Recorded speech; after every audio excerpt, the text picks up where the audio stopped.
kakšen je namen tega manifesta? Kaj boste zdaj s tem manifestom storili?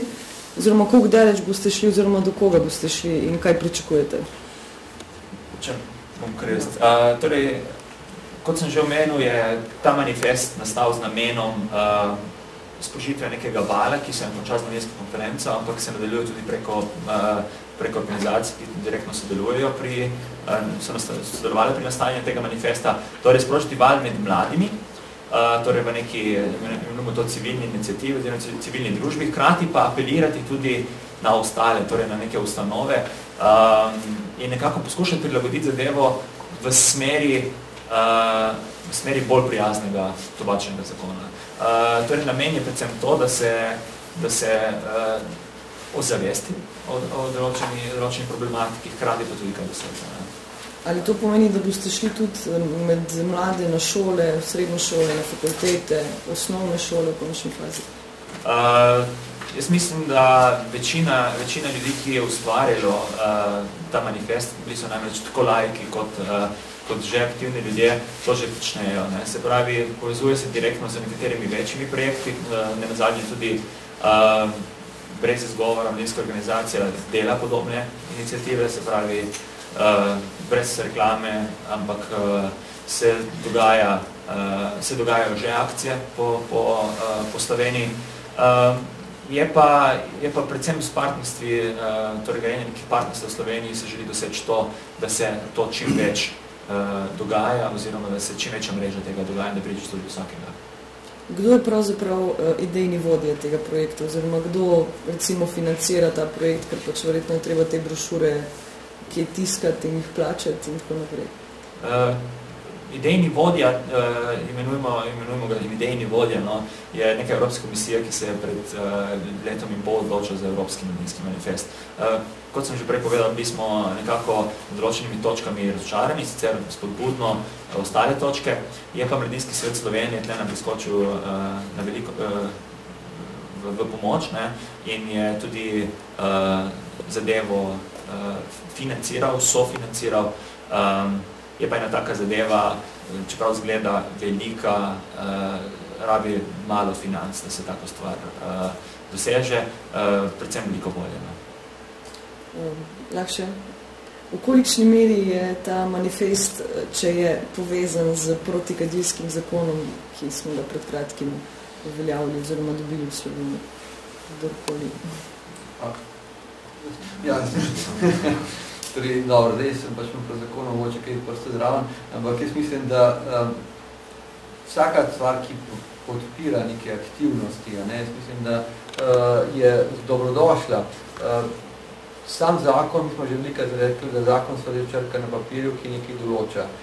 Temu pa je potrebno slediti v tem smislu, da je treba nuditi tudi neko pomoč, neko podporo tistim, ki bi želeli prenehati.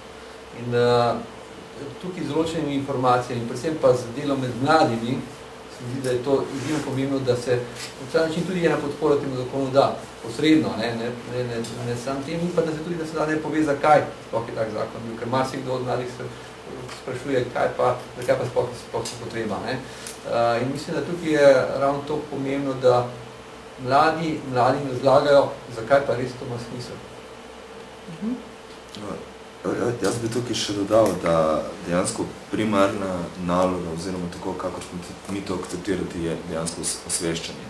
Z kadilskim zakonom nima glih, ki je veliko skupnega, kar je bilo že povedano, ima pa veliko skupnega z Evropsko strategijo on tobacco and alcohol policy, torej z strategijo glede tobaka in glede pitja alkohola, ki je tudi bila sprejeta za strani Evropskega mladinskega foruma in tudi to se zdaj bo nadaljevalo po vseh članicah Evropskega mladinskega foruma, torej gre tudi malo izven meja Evropske unije kot same, so še pa drugih članic, ki so noter, ki so na drugih teritorijah in dejansko je to, kako je bilo že povedano, osveščenje. Zdaj pa pač, koliko bomo efektivni, se mi zdi, da je bilo kar veliko delavnic, kar veliko je prišlo to med mlade preko stojnic, preko direktnega pač v učilnicah in pač dejansko upamo, da se bo to še nadaljevalo. Zdaj, koliko bo financ, bomo videli, dejansko je tudi veliko odvisno financ, ampak se mi zdi, da volja je, tako da se bo tudi financ najdela. Še eno vprašanje, čist zadnjo. Sam še to me zanima. A je mogoče kdo od vas kdaj že prižgal cigareto, pa kako ste nehali, oziroma kaj je bil razlog, da ste nehali, oziroma zakaj niste sploh začeli? Če lahko začnem jaz. Jaz tako bom povedal. Mislim, da je večina ljudi izprobalo že cigareto, tudi v skupini, ki je pripravila ta projekt, ta manifest, tudi sam sem izprobal cigareto, oziroma sem tudi to konzumiral. Nekako, kot sem pa rekel, se ne izključuje kadilce. Se pravi, kadilci so en dober doprinos temu projektu, ki konec koncev iz prve roke nekaj lahko povejo. Ne? Jaz moram reči nekaj, da sem jaz imel starša oba kadilca in da sem imel strahotno, mi je bilo grozno že tisto dim, ki je bil res grozen in lahko povem tudi, da je pač bil takratni leta nazaj direktor tobačnih prijatelj od naših staršev.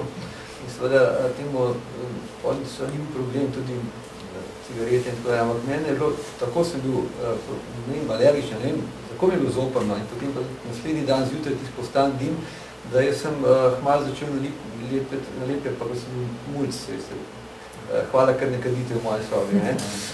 Tako da, mislim, da tega res, mi je bilo res vzivno zoprno, več čas, ko da cigarete nisem prižgal. Moja odločitev je pač takšna, kakršna je in sem aktivni kadilec. Zavedam se pač to, kar to doprinese in verjetno, da bom tudi kdaj nehal. Zdaj pač bomo videli, kako se bo to končalo, ampak dejansko gledam to tudi na širše, ker ne gledam toliko egoistično. Pač vem, da se moja svoboda konča tam, ker se druga začne in poskušam je to nek vedno uravnotežen variant. Gospodična Hana. Ja, jaz v bistvu pač tudi, kakor je Jan rekel, pač sem se že s tem seznala, sem že probala, ne, seznala, konzumirala, ne, če povzamem njegove besede.